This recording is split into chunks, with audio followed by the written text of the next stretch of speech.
You're listening to The Lyndia Grant Show. Think on these things with Lyndia Grant.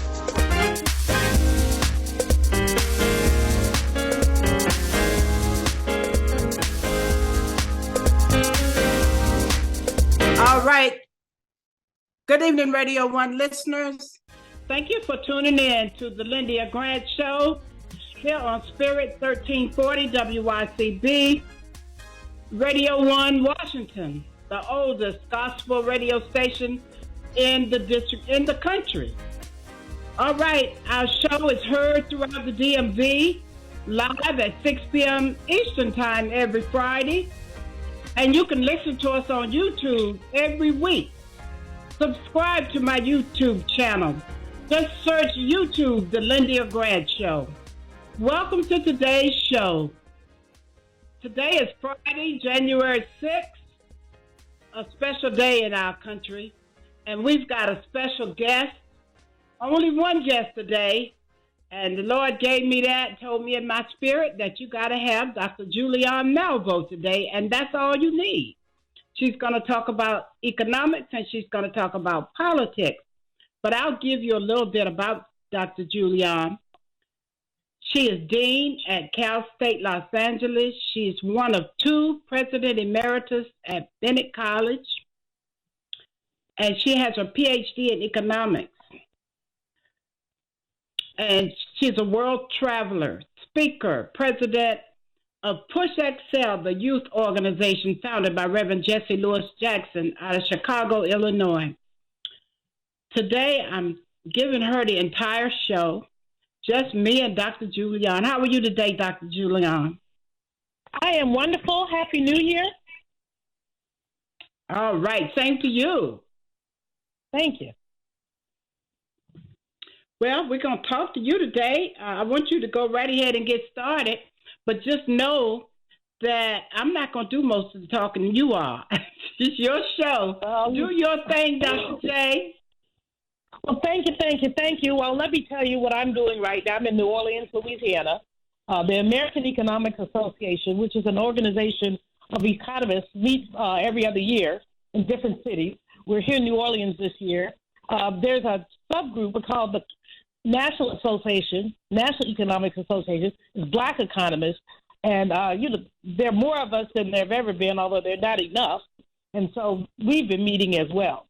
So it's been very interesting to hear my colleagues talk about many things, the efficacy of our HBCUs, what's going to happen to the economy. And, I'm excited to see some young economists that I didn't know who are really active in doing their thing. Tomorrow, there is a panel that I'll be appearing on. It's called a Cornerstone Breakfast, and they're lifting up, not honoring, but lifting up 6 of us who they consider, some of the cornerstone economists. And I'm one of the 6. And I'm very humbled to be part of the group because at least 3 of the people on the panel are people who've mentored me. So, and then tomorrow at noon, we have a luncheon. It's called the Westerfield Luncheon. And Samuel Westerfield was a famous early Black economist in the 1950s. And so the luncheon is named after him.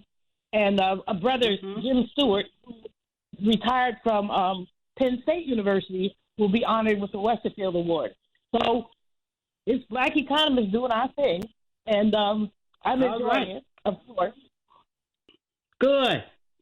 Well, that's what your PhD is. That's what I want you to talk about with us today. Well, what I've been doing, you'll have to laugh, because, I have a doctorate in economics, but I'm a political junkie. So whenever there's a break in the program, I run up to my room to watch those fools, the sideshow on the Hill. Vote number 13 now, but to get a Speaker of the House, and no business can be done until these people decide on this. No business. People are not getting paid. People can't get into their offices. Even 3 and 4 term Congress people, they can't go in their offices. This is crazy. But this is what it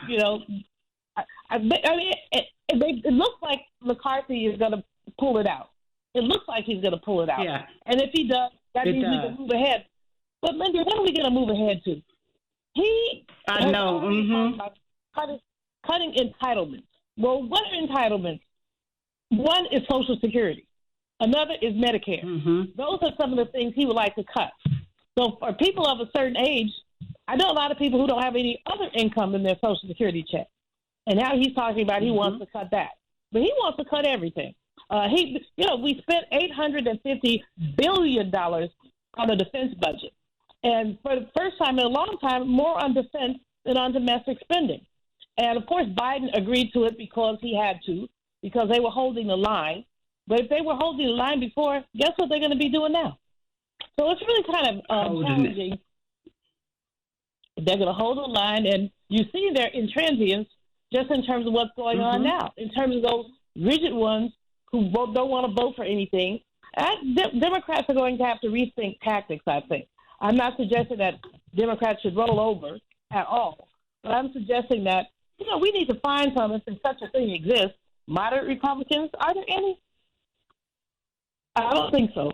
But we're going to have to figure out some tactics to get these folks. And one of the tactics, of course, which I think President Biden and Vice President Harris have been very effective at, is taking it to the streets. And I don't mean the streets like we mean it, but taking their sideshow on the road, letting people know what they're doing, what the implications are if these things are cut. Nobody wants to see Social Security cut. So when you start saying this is what it means, Social Security, I hope that Republican elders will rise up and say, wait a minute now, I don't want you cutting my Social Security. This is where we are, Lyndia. This is where we are. It's really kind of, I won't say it is frightening. It actually is frightening. That's right. So, again, let me pivot back to my strong suit, which is the economy. As I said, I love to talk about politics and follow politics. But the economy, we got the unemployment report this morning. Unemployment rates went down to 3.5%. That seems to be good news until you dig into it. But on the basis of unemployment going down, stock market rallies. Now, here's what's messed up with the stock market. They're reacting to the fact that wages did not go up. They're happy that wages have been flat. So while inflation has gone up, which means you spend more money to get the same things, wages are flat. So if you have to spend more money, you need more money, especially if you basically are earning at the bottom of the income distribution.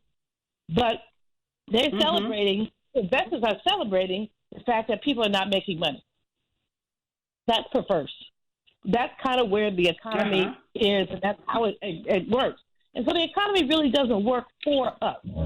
I went to a session last evening, and this brother was really talking about, can everybody live adequately, if not well, in a capitalist economy? And the answer is really no, because a capitalist economy requires the extraction of surplus value, which means you have to try to pay people as little as you can. That's the premise, is to pay people little. That doesn't make any sense. So, people of conscience need to really start talking about how we change this, how we basically change the policy dynamic that says, I'm going to take people's money from them, because that's what's going on right now. And I won't say if, it looks like when now. I mean, the Republicans do have a 10-seat margin in the House. I'll tell you, it was good to watch them on the floor. Jonathan Jackson has been elected, Reverend Jackson's son from Chicago.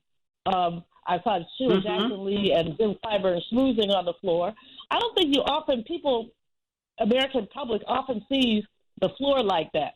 So it was good to see, some old friends and some new friends on the floor. Hakeem Jeffries, we have to give him props. I hope he does. He will do a good job. I hope he will do a good job, but he's going to have to be the one to deal with McCarthy. He'll be the minority leader, the minority whip, and McCarthy, of course, will be speaker. And the question will be how will they get along, and that's going to be a really challenging question. Yes. But the American people, there's so many things that people are asking legislators to deal with, and they don't want to do it. They don't want to do anything, and it's going to be very difficult to get legislation passed with this divided Congress. Now, the next issue that's going to come up next week, is the debt ceiling. Government will shut down if we can't raise the debt ceiling. And, of course, Marjorie Taylor Greene and her ilk do not want to raise the debt ceiling.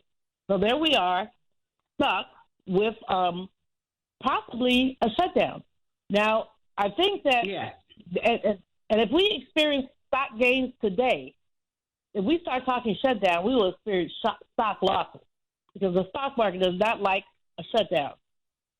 You know, if you were a German or Parisian French person watching this mess, you'll be laughing at the United States and our political instability. And yet we call ourselves world leaders. Not to say that other countries don't have their own mess, but, Lord, this is just, I keep thinking about what's going to be next. I'm sure that they'll take a vote tonight. They said 10 p.m. So they're going to take a vote tonight. I think this is vote number 14. Or it might be 15. It will be.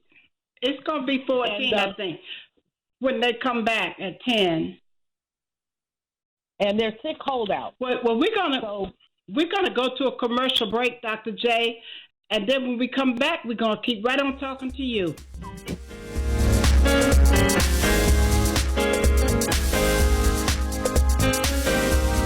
If it wasn't for my care coach at AmeriHealth, I probably wouldn't be so healthy right now. As a man, you know we don't get checkups or see a doctor regularly anyways. It's probably just a man thing because none of my partners go either. We know we should, but we just don't, and hope it works out. So what changed for you? AmeriHealth assigned me a care coach, somebody that gives one-on-one help, answer questions, explain things, and help set my appointments.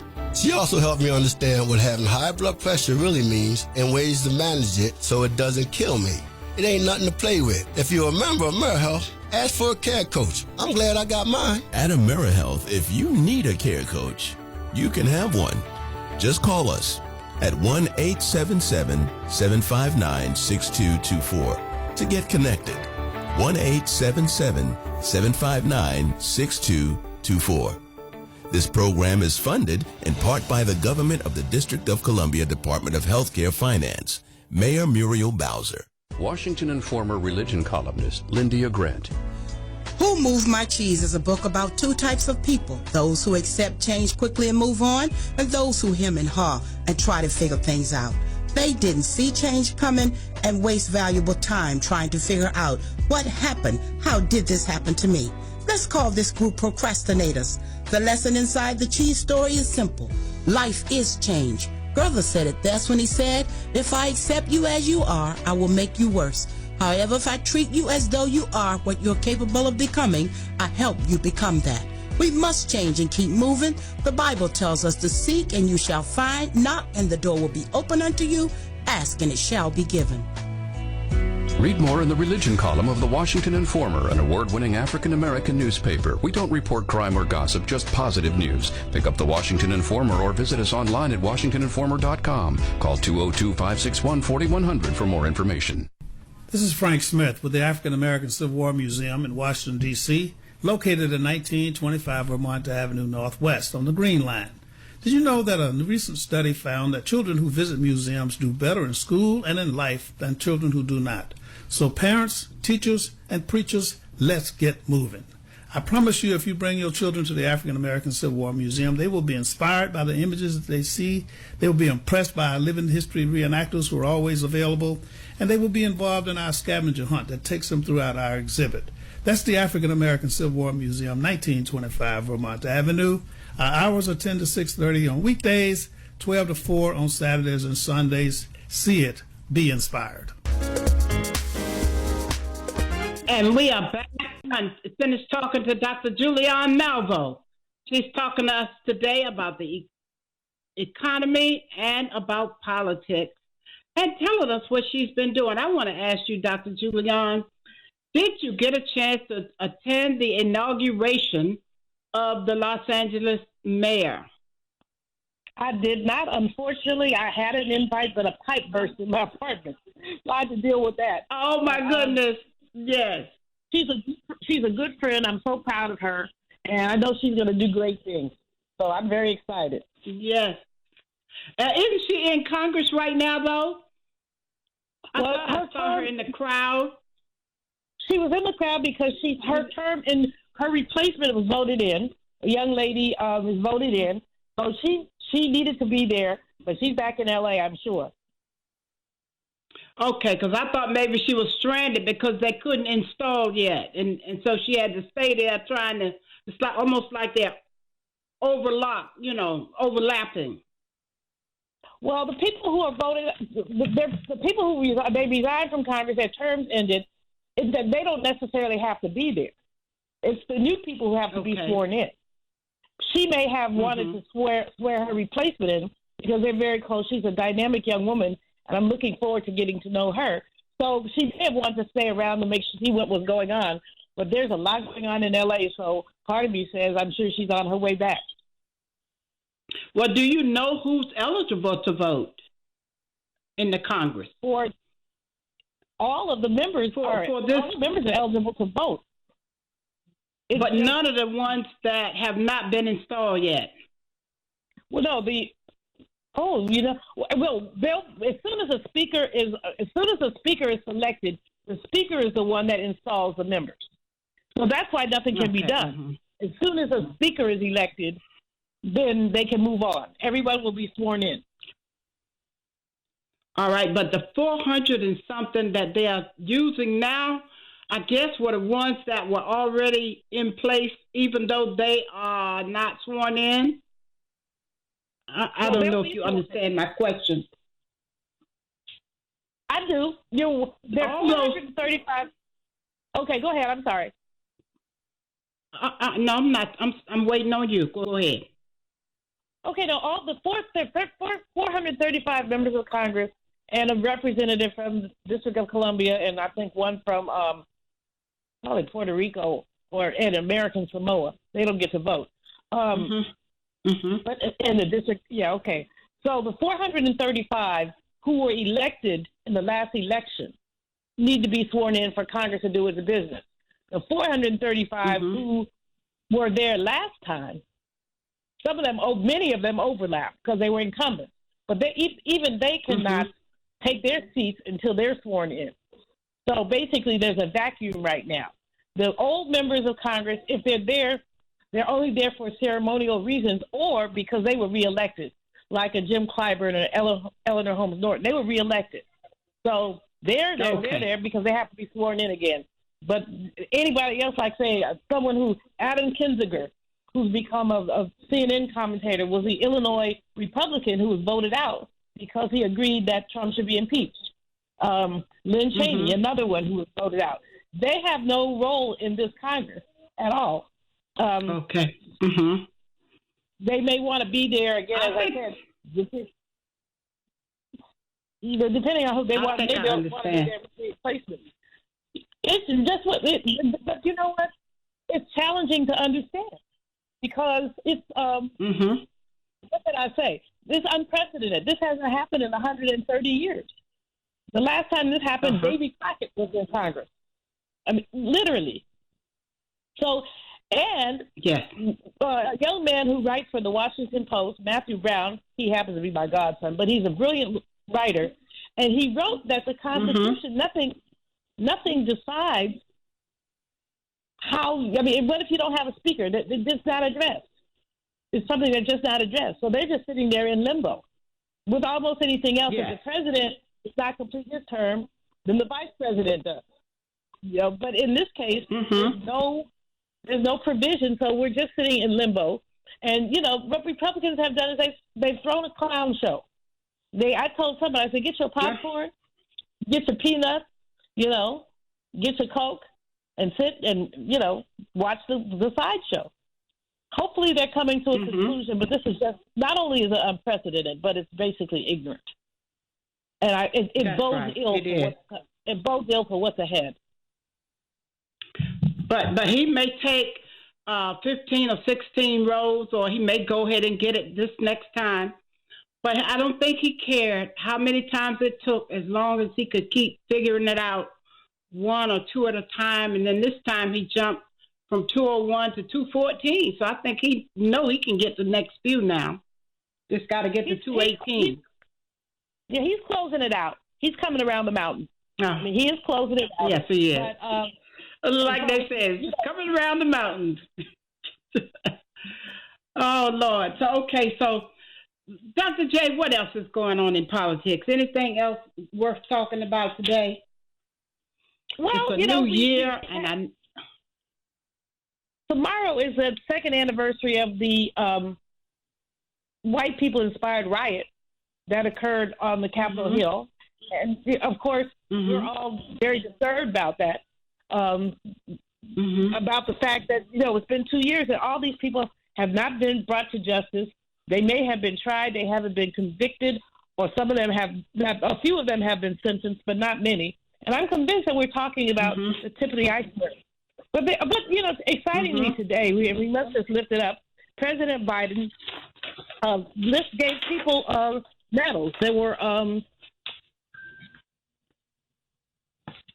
because their role in terms of January 6th, including that brother who chased those folks and diverted them, including the man who died, and his fiance is suing Trump. She's not suing the United States. She's suing Donald Trump personally for her fiance's death, which it just kind of cracks. That man is going to end up in a jumpsuit one way or another.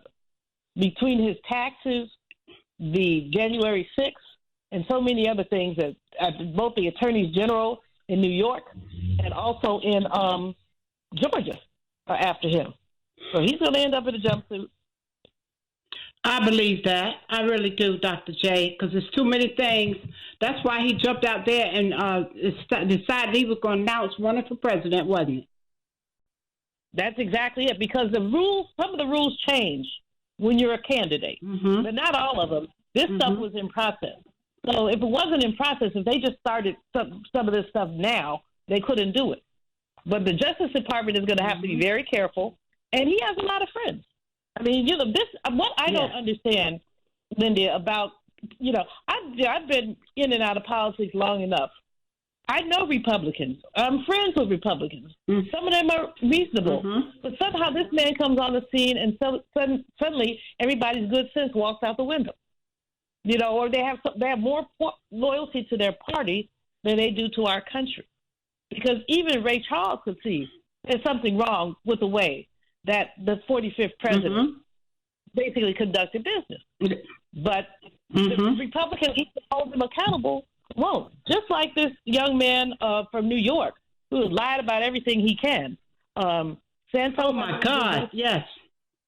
He's lied about his education, his bank accounts, his background. He's Jewish and he isn't. Then he said, this is funny. See, a liar is an interesting person.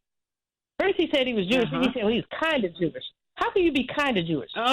This is what those called either you is or you ain't. Kind of Jewish. Kind of.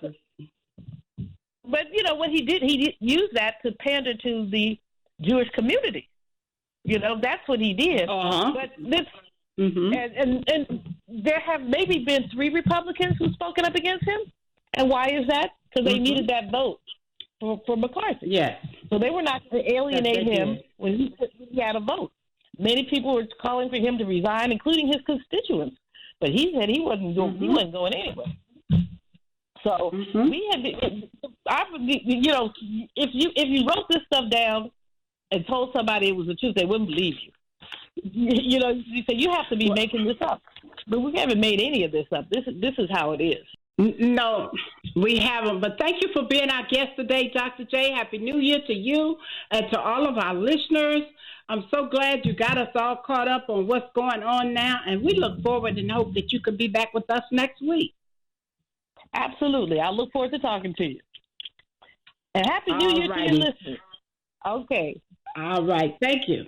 Next week, you all will be joined by Chance Patterson. He is an advisor on communications, DEI, and legal affairs with the Martin Luther King Jr. Center for Nonviolent Social Change in Atlanta, Georgia. He will discuss a new online training program recently launched by the MLK Center just in time for the Martin Luther King holiday. That is our Martin Luther King holiday show. So we thank you for tuning in to the Lyndia Grant Show. I'd like to, before I close, invite you out to worship with us on Sunday at the All Nations Baptist Church. located at number 2 Rhode Island Avenue, Northeast D.C., at North Capitol and Rhode Island Avenue.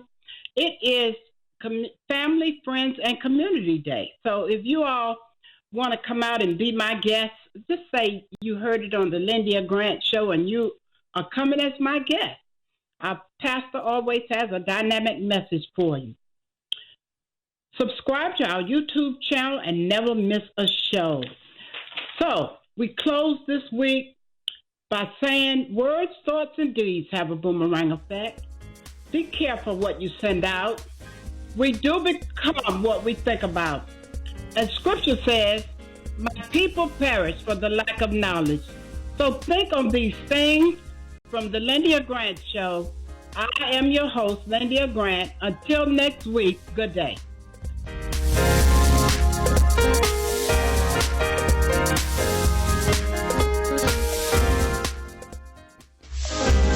Thank you for listening to the Lyndia Grant Show. Think on these things with your host, Lyndia Grant.